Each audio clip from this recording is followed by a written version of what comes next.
So Chris, man, we talked about your son and we talk about the pitching and the bullpen. I gotta ask, as a dad of a reliever, man, and you can speak to the other dads that what is it like when you see your son or someone else's son come in a high pressure situation? Like, I can only imagine, you see guys come in, bases loaded, 2 outs, and in a holding a 1-run lead. What is that situation like as a dad when you watch them come in? It's a roller coaster, really. It's really no other way to put it. I have all the belief in my son, just because if he's proven himself to me and to everybody else that he belongs where he belongs.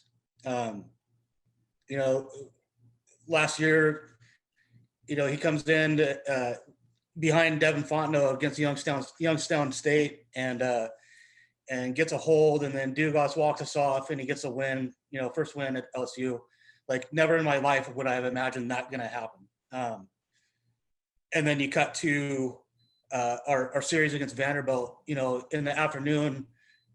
These guys and I and a couple other dads are sitting 5 feet away from Skip Bertman. Al Leiter's there. Enrique Bradfield's parents are there. Carter Young's parents are there. All these former MLB, LSU guys. It's euphoria. I'm in awe. I'm a baseball guy. I'm just like, this is incredible. Right. And 4 hours later, my son's replacing Jaden Hill in the first inning or second inning with the bases loaded and Enrique Bradfield up with no outs, with 6 warm-up pitches on ESPN2.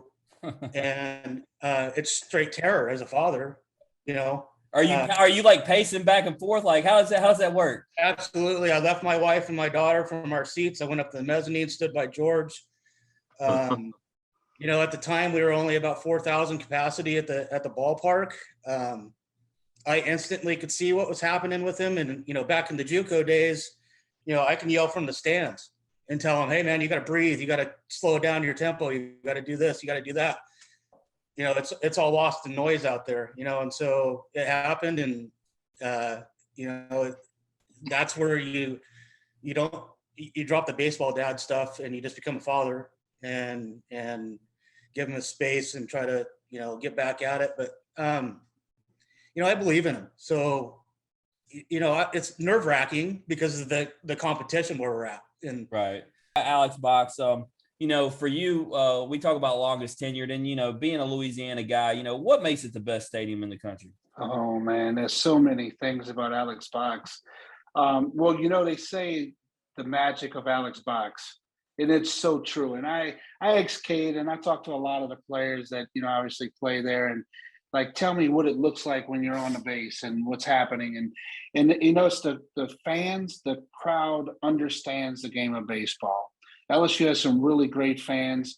And listen, when they start getting pumped up and the box is rocking, the energy just carries over to the players. So that's why I said there's so many magical things that happen at Alex Box, right?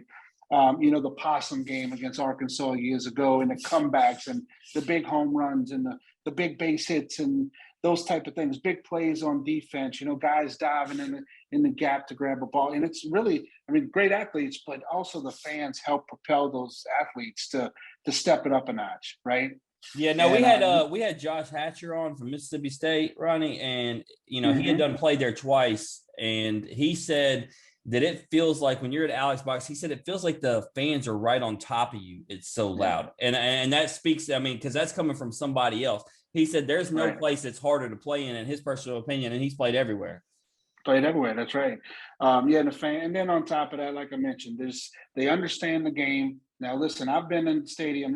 Before Cade was even recruited, I was always a fan of LSU baseball, living in Louisiana.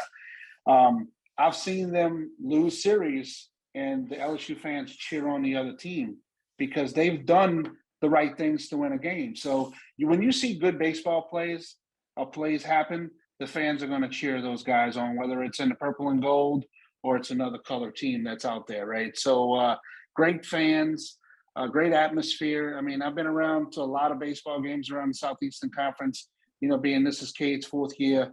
I think there's maybe only 1 or 2 stadiums that we have not played in, especially due to COVID.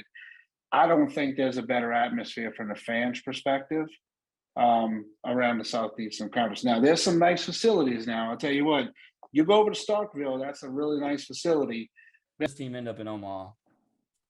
You look at, again, what the players had to go through with Coach Maneri retiring last year. Basically, well, we lost the entire coaching staff from last year.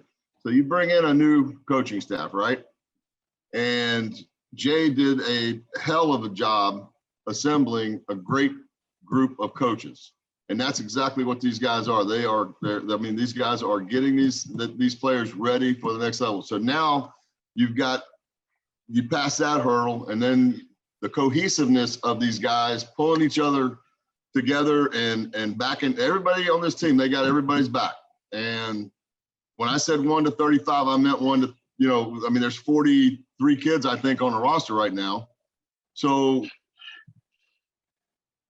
when they get into the season, after going through the gauntlet that they've been going through in the fall and now the spring, they're going to bust loose. And Jay's going to have these guys ready mentally, physically, everything that you can do to be prepared for the long hauls of a 53 game schedule or whatever, how many games we're going to be playing this year, and then on into the postseason.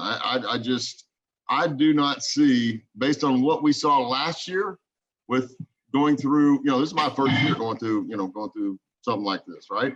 Mm-hmm. With my son, we go to SEC. We were there for every weekend. We were either at the box or on the road.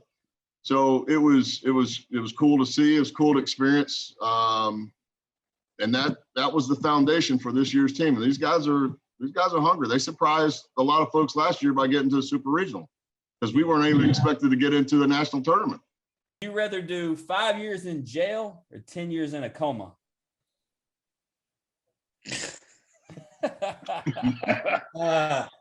Give me the jail, man. Like I can get a lot done in jail for 5 years. Hey, I believe a guy like you. We have some of these guys that come on here, man, skinny little guys, don't look like they could probably win a fight, and they say they want jail, and we're like, I don't know if you want that life. And we had the MMA fighter come on here who had been to jail, who was in the UFC. He said, "Give me the coma." So it threw some interesting perspective. Rodney, what you taking? You taking the coma or you taking jail? Listen, man, I don't do well in confined spaces, and I'll do the coma for 10 years instead of 5 years in jail, man. I can't do it. So yeah, absolutely. Let me catch up on some rest, man. George, what we taking? There is no way in hell I'm going to jail. No way, baby. No way.